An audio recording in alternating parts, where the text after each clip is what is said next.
Ito ang balita ngayon trending at pinag-uusapan sa mundo ng social media. So marami nga pong Pilipino ngayon mga idol ang nakikita ang kaibahan ng matatalinong tao kumpara sa mga tao na nag-feeling matalino lamang. Makikita naman natin mga idol na iba talaga ang kakayahan ng isang Rodante Marcoleta. Marami ang bumilib sa husay at ang king talino ng senador, ito ang kailangan natin sa ating bansa para umunlad ang ating bayan. Sana nga mga idol ay mas dumami pa ang katulad ni Marcoleta sa Senado nang sa ganun ay maramdaman naman natin ang ginhawa sa ating mga buhay. Samantala mga idol alam naman nating lahat na sobrang init ngayon ng Senado, nag-walkout ba naman ang minority groups, talagang mga bastos at parang walang pinag-aralan ang mga taong ito. Kaya nga sila binoto ng mga tao para makipagdebate ngunit umatras nga sila at nag-walkout nang maramdaman nila na wala silang ibubuga pagdating kay Marcoleta. Samantala ay dahil nga po dito mga idol ay mas lalong bumilib ang mga tao kay Senator Marcoleta dahil mas lalo niyang ipinaliwanag kung bakit mali ang ginawa ng mga minority sa Senado. Heto po at panoorin natin ang full video at kung mahilig po kayo sa politika mga idol ay huwag niyo po kalimutan na mag-subscribe para updated po kayo sa mga bagong balita. Meron tao na nag-iba kayo ng opinion. Yes po. Yun, walang problema yun. Hindi naman sa lahat ng pagkakataon ng bawat tao ay Iisa o palaging tama kayo. pareho ang opinion nila. Yun lang Asahan mo na meron kaiba yung opinion. Pero mahalaga yun sapagkat pwede niyong pagtalunan yun. Yan, At habang opo. nakikinig ang taong bayan, mapapansin niya kung sino yung may higit na katwiran Yan. doon sa kanyang sinasabi. Pero yung dalawang yun na nagpapalitan ng kanya-kanyang kuro-kuro, hindi naman nag-aaway yun eh. Ayun, opo. Yun ang demokrasya. Opo. Kaso itong mga ito hindi. Talagang gagawa lang ng isang bagay, napipilitan niya lang mag-iba. Kahit na naintindihan niya na, hindi ko maintindihan, paano siya makikinabang doon eh. Opo. Kung may pakinabang siya doon, at yun ang kanyang ikinabubuhay, pagbigyan na natin na kahit na nakakaawa naman ang kanyang kalagayan, kung yun ang patakaran mo sa buhay at sa palagay mo'y naliligayahan ka, at maaaring kumikita ka riyan, wala na kaming magagawa sa'yo. Well, yan ang tawag natin mga selective. Pero alang-alang po doon sa ating mga kabayan na open-minded naman, na mas marami yan, at tinatanggap ang ating paliwanag. At sila mismo ay pumupunta doon sa tinatawag nating healthy discussions, di ba? Minsan nga magkakapatid mismo nagtatalo-talo, pero sa bandang huli, pag natapos yun, nga pala, mukhang mas tama ka. At least nagkaroon sila ng healthy na diskusyo. Sana ganun nga eh. Sana ganun nga eh. Di ba? Pero kagaya ng pagpaghalimbawa kanina ni Kuya Benny, napakaraming bunga nitong santol na ito. Ayun, ako napapanahon ngayon yan. Oo. Yung bang kilala ko, napakabait niyang may-ari niyan. Halika, punta tayo. Hindi kanya, batuhin na lang natin para magkalag. May ganun eh. Yun ang problematic. Pwede mo naman kausapin. Pwede mo naman usapin. Kumbaga sa... O kaya, katapos-tapusan talaga. Sungkitin mo na lang. Wala masyadong masasaktan doon eh. Sungkitin mo. Pero yung babatuhin mo na lahat tatamaan doon. Maaring hindi lang yung puno ang nabato mo eh. Baka mamaya tumagos sa kapitbahay. Tinamaan yung bubungan. Ayun, pagmumulan pa ng Gulo. kagulungan yun eh. Mayroon doon mga tao ngayon, mas gusto ata challenge, para sa mga bagay na mas madali. Kasi ang sinasabi nga natin, sa healthy discussion, sa pagtatalo, ika nga, medyo mabigat na salita na yung pagtatalo. Pagkatapos doon, sa bandang huli may magsasabi, ay tama ka nga. Ayun. Pero ito ngayon ang nangyari, iba ho eh. Pagtatalo lang naman ang ideya yun. Yes po. Hindi pagtatalong physical yun. Yung Pero nabanggit mo lang na nagtatalo kayo para lang idistinggi na may kaiba yung pananaw. Pero dahil sa pagtatalo na yun, lalong-lalo na kung medyo talaga namang napaka-importante ng pinag-uusapan, darating ang punto na maglilinaw kung sino may katwiran eh. Yun. Aminin mat nila o hindi, yung taong nakikinig, makikinabang siya. Yun ang pinakamaganda po. Ganun pala yun Parang mas magandang magpaliwanag kanya ito kesa dito. Mas katanggap. Ano man ang mangyari, nakatulong din yun dahil sa pagpapaliwanag ng isang ito, naipaliwanag mabuti yung tao. Mas na-realize natin, napakasarap ng pagtatalong ito. Minsan ganun talaga. Pero iba ngayon eh. Ibang pagtatalo ngayon. Sana ganun kami sa Senado, Kuya Oo, Benny. hindi, iba yung pagtatalo ngayon. Ang pagtatalo ngayon, matapos yung pagtatalo, may tama ka. Ganon. Iba yun, tama eh. May tama ka. Hindi, at saka yung ano ngayon, Nagiging ano eh. ang nangyayari ngayon, Sen, yung debate, di ba? Kahit saan naman nangyayari yan eh. Yes. Pero minsan daw, ang debate, nagresulta ng debate. Oh, yun. Hindi na magkakasundo. Nagkakapersonalan, Sen. Oho. Kasi nga, nauuwi nga sa ganon. Oho. Dapat sana ay hindi ganon. Oho. Di ba? Kasi kung minsan, pinipilit nila yung katwiran, kahit na pamali. Pag pinipilit mo namang ipaliwanag, mahirapan naman siyang intindihin. Kaya kung minsan hindi mo alam kung saan ka... Ito na lang ang magandang pagpaliwanag. Halimbawa, si Kuya Benny, Opo. napunta yan sa DNR eh. Yes po, yes po. Isang panahon ng kanyang buhay, naging national na basurero ito sa DNR. Opo. Alam naman natin yun. Pambansang basurero, Sa mga yes po. tweet. Oho. Kaya siya nalagay doon, meron siyang kaalaman doon sa pinaka-function ng DNR. Yes Di ba? Ngayon, kung halimbawa, makikipagdebate ka sa... Alam mong meron siyang kasanayan doon. Oho. Unang-una, official sa dyan. At alam mo naman itong mama na ito, talaga nag-aaral din naman yan. Yes po. Kapag ka nakipag-usap ka sa kanya at pinapaliwanag niya, at dapat naman ay kinakailangan bumatay ka sa kanyang kaalaman at karanasan, huwag ka nang makikipag-away kung yun ang kanyang binabangit. Kasi mas may alam siya kaysa sa'yo. Yun ang kanya expertise. So, halimbawa, pinag-uusapan niyo the principles on the right to environment. Ayan. Alam niya, kabisado niya. Makinig ka. Oho. Ngayon, kung halimbawa meron kang hindi naintindihan, magtanong ka. Magtanong. Pero Yes. pag nagtatanong ka, nakikipagdebate ka, pagkatapos hindi mo naman naintindihan, hindi kayo magkakaintindihan. Ipipilit mo pa yung gusto mo. Yung nakikinig sa inyo, iiwanan kayo eh. Oho. Wala tayong makukuha dito. Yung isa kanya, nagpipilit na magpaliwanag. Yung isa naman, hindi ko malaman kung naliliwanagan niya o hindi. Oho. Lalong lumalabo. Halika na kanya at marami tayong gawain. Ganun na nga eh. Halimbawa naman ikaw, Jen. Opo. Oho. Si Jen naman, alam mo, professor ng economics. Very humble yan. Ay, opo. Pero yan, hindi mo alam, Oho. professor ng economics yan. Sinasabi niya sa estudyante niya, Oho. class, I think we have to discuss this morning the law of diminishing marginal utility. Maganda. Mabigat yan, oo. Ano ito eh? Oho. Ekonomista eh. Ekonomista ito. Oo. Siyempre, ikaw naman na estudyante, makikinig ka. Ano? Hindi mo pwedeng pasubalian ito eh, kasi exact science ito eh. Opo. Marginal utility. Opo. Sasabihin ni Jen, alam mo kanya, itong prinsipyong ito, kahit na gaano karami ang input na gagawin mo to produce one quantity of input, at that one point, sabi niya, hanggang doon ka lang, hindi ka na makakapag-produce pa ng mas marami. So, yun ang point of marginal utility. Oho. Paano mo lalabanan yun?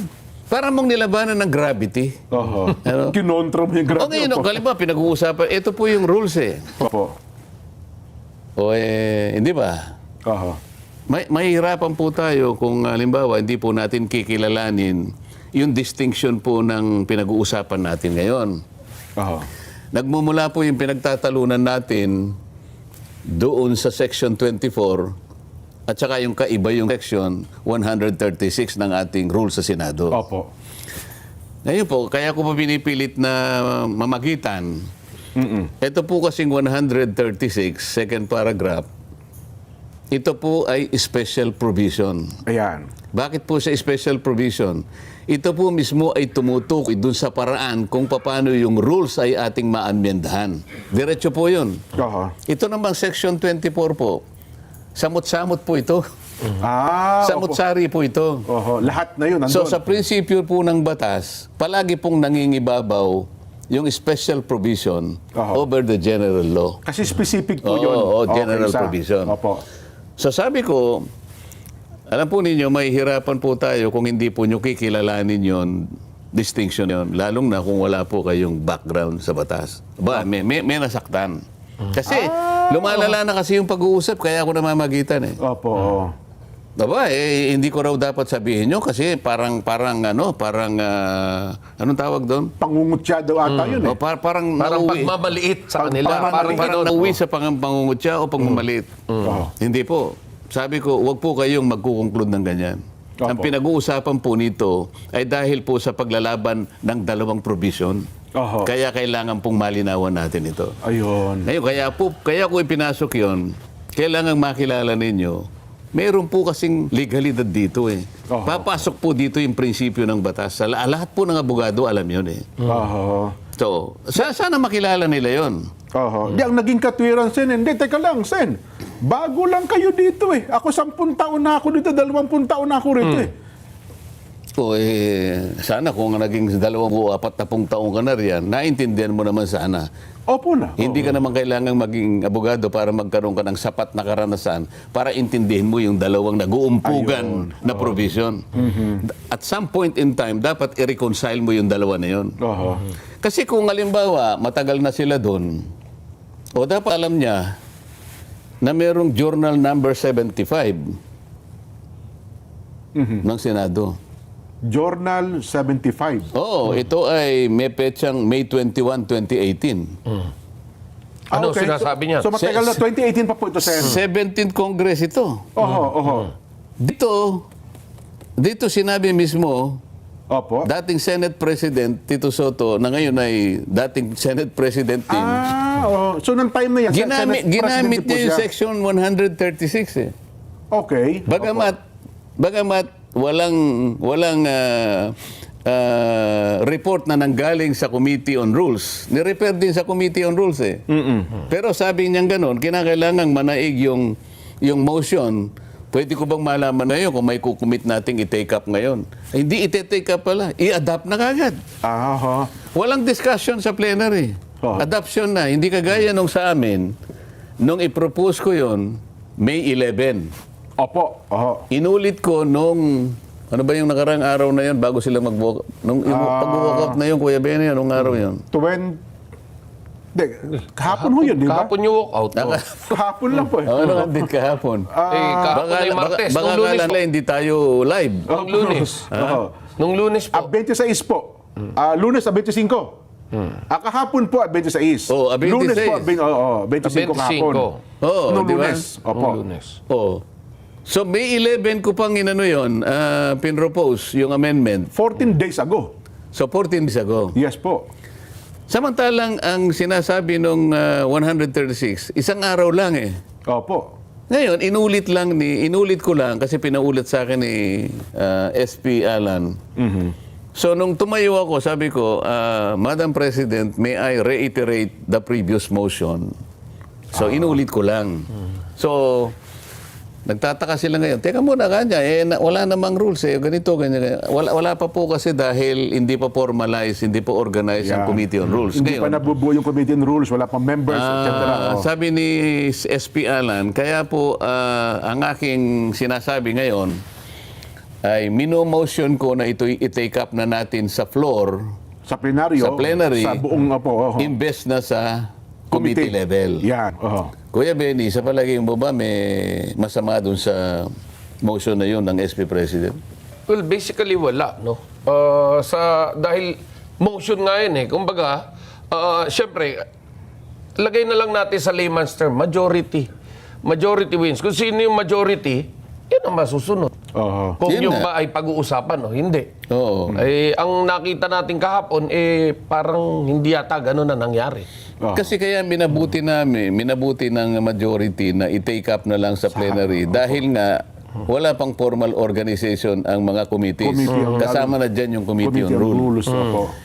Ngayon, ang kanilang sentimiento, nung namang inunang i-propose yan, sinabi i-refer sa Committee on Rules. Yes po. Yun ang pinupunto. Oo nga, sabi namin. Kaya lang dahil hindi pa nga Hindi pa nga nabubuo. Wala pa. organized. Oho. Okay. Mas mabuti, kaya kung mino-motion, sabi ni SP Alan, Opo. na i-take up na lang natin ngayon on the floor. This is the motion. Yan. O ngayon, ayaw nila. Ayun, debate rito, debate. Hindi. Sinasabi sa Section 24, Oho. ganito, kinakailangan ganyan. Ayun, doon na po nagsimula. Ngayon, sinabi ni Alan ngayon, Opo. in-invoke niya yung 136. Ayaw pa rin nilang maniwala. Kaya naman ako nag-intervene. Opo. Sandali po ako ganito. Mariresolve ba natin dito kung kikilalanin po natin ang distinction ng dalawang provision. Oho. Doon nagsimula yon. So sabi ko, without meaning anything. Sabi ko, Opo, gano'n. opo. Yun ang aking sinabi, without meaning anything here. Medyo mahihirapan po tayo kung wala pong legal background talaga. Nako, yun na. Oo. So akala nila may pangmamaliit, may pangungutya. Hindi po, maliwanag po yung sinabi ko. Ang tagal na po ng pagtatalo eh. Oho. Ang possible na solusyon lang doon, kilalanin po natin ang distinction nung dalawang provision para wala na pong pagtatalo. Ano ho bang importansya, Sen? Yung punto na yon, kung ang isang tao ay merong sapat na kabatiran sa aspetong legal, yung binabanggit po yung pinapaliwanag yung kaibahan ng dalawang yon. Kasi meron siyang background na legal o kaya Opo. mapagbasa siya Opo. na alam niya na yung special provision will always prevail over a Ayun, general law. special provision po yun, no? Kakalimutan niya Opo. yung debate sa Section 24. Papayag na gamitin namin yung 136. Oho. Yung Section 136, pinapayagan naming i-amend. Ayun. Oo, i-amend. Oho. Gamit yon na hindi naman gagaling sa committee. Opo. So, di maliwanag na sana. Kaya lang, ang problema namin, bakit ayaw nila na i-take up namin on the floor? Oho. Samantalang, ang plenary, Jen, ay supreme. Opo. Siya yung ibabaw ng lahat. Higit na kasi lahat na yun eh. Kahit na pagsamahin namin ang kapangyarihan ng lahat ng committee sa Senado, hindi pa rin sila po pwede kung plenary ang magsasalita. Buong Senado po kasi pag Ang plenaryo. totoo nun, Kuya Benny, alam mo rito, pwede namin i-suspend nga yung rules eh. Pag sinabi ng plenary, pag pumayag kami lahat eh. Oho. Yun ang hindi nila makuhang masyado. So, pumayag na kayo kanyang, i-discuss lang natin, i-take up lang natin. Ayaw nila. Oho. Bakit daw nagmamadali? O, may nagsabi ng railroading dito. Oo nga. Para daw sinasakal nyo raw siya. Ano, mayroon pa iba na parang meron ba kayong gustong habulin na kaya nyo gusto pagpasyahan ka agad dyan? Yun nga, yun ang medyo nakakalungkot doon, Jen. Kung ano-ano ng mga senaryo ang sinabi, samantalang pwede naman nilang kilalanin, ang plenary is in perfect position Oho. to take it up on the floor. Ayun. Ngayon, kung ayaw po ninyo kanya, pagbutuhin natin. Ganito kasi, so nag-motion si SP Cayetano, Alan, opo, sabi niya. Madam President, sabi niya kasi ang nakatayo doon, kung siya yung nasa baba, Senadora yung Loren, pro tempore. tempore. Opo. Madam President, sabi niya, I move that we take up the motion of Senator Marcoleta on the floor. As a matter of fact, he is ready to defend it. Yes. Ngayon, dapat merong mag-object. Hindi yung masalitaan ng salitaan. Objection. Oho. Kapag merong sasabihin ngayon ng presiding officer, okay, there is a motion to take up the motion of Senator Marcoleta right now, this afternoon, and there is objection, Oho. we divide the House. So, magbubutuhan kami. Oho. Yun ang kasi yun ang mekanismo eh. Yes po. Demokrasya talaga, wala kang magagawa. Hindi naman kami pwedeng patagalan ng debate. At one point, kailangan naming i-resolve yung issue. So magbubutuhan. Alam nila na minority sila. Opo. So wala silang tigil kung hindi banat ng banat para hindi namin mapag-usapan on the floor. Ayun. Ano ang problema? Ba't ayun yung pag-usapan? Pag-uusapan pa lang eh. Pagdidebatihan pa lang. Pagdidebatihan pa lang, hindi pa naman namin ina-adapt. Aaprobahan. Hindi Yes. kagaya nung ginawa ni Tito Sen, na sinasabi kong Journal 25. Noong 2018. Wala nang pagtatalo, in-adapt kagad eh. Oho. Mas madali nga yung ginawa niya. So sabi ko nga, binabanggit nila kasi na matagal na sila sa Kongreso, matagal na sila sa Senado. Opo. Ba't nakalimutan nila yung Journal number 25? Kamakailan lang naman ito, 2018. Di pa masyado ito Opo, eh. okay. Dito, walang debate ito, Kuya Benny. Oho. In-adapt kagad. Yung motion. O, mas maganda yung sa amin, pag didebatihan pa bago i-adapt. Liwanagin tanong natin ngayon, sa yung puno na yun ang iminotion po na si SP Soto, pagdebatihan yung... Hindi si Soto, si... SP Alan pala. SP Alan, sorry. SP Alan, pagdebatihan, hindi po agad i-adapt Hindi, yung panukala. hindi. Ayun, kasi akala nila, para bagang kapag nanalo sila sa botohan, Alam nila yung motion. ganun Kaya lang, ba? bakit daw pag didebatihan sa plenary, gayong meron namang, ba't hindi sa committee? Ini-refer dapat hindi sa ba nila committee alam, rules? ang committee, mas makapangyarihan, ang plenary, plenary. mas makapangyarihan sa committee. Oho. Bakit hindi nyo kilalanin yun? Ito simpleng, prinsipyo ng batas ito. Ang totoo niyan, parliamentary practice lang ito dyan eh. Opo. Parliamentary practice. Pumayag kayong maging kasama sa Senado. Oho. Alam ninyo dapat ano yung mga basic rules of Yes po. parliamentary procedures. Wag na yung pangbatas talaga. Parliamentary procedures na lang. Basahin mo yun. Napaka-basic nun. Aha. The plenary governs over all committees. So pag merong nag-mention, can we take it up on the floor? Merong nag-object. Division of the House. Para Botohan. ngayon, pag nanalo kami, okay. Oho. Sino po ang unang mag-interpolate? Let's Move now on take na it yun. up. Oho. Move on na. Gugulong na yun. Well, ang inyong lingkod ay dahil nag-cover sa Senado, no? Ang napapansin po natin, mukhang nawawala na yung pagiging statesman ng ating mga mambabatas sa kasalukuyan dahil sa mga nangyayaring sitwasyon. Ano ba sa tingin nyo yung maganda nating gawin para once and for all makamove on ng Senado at magkaroon ng magandang So talagang bilib tayo sa tapang at paninindigan ng isang Rodante Marcoleta, talagang kailangan natin ang katulad niya na mamuno sa atin. Mas karapat-dapat pa nga si Marcoleta sa mas mataas pa na posisyon sapagkat kitang-kita naman natin ang kanyang husay sa kanyang trabaho at hindi matatawaran na malasakit niya sa kanyang bayan. So ano masasabi nyo dito mga idol, mag-comment lang po kayo, maraming salamat po.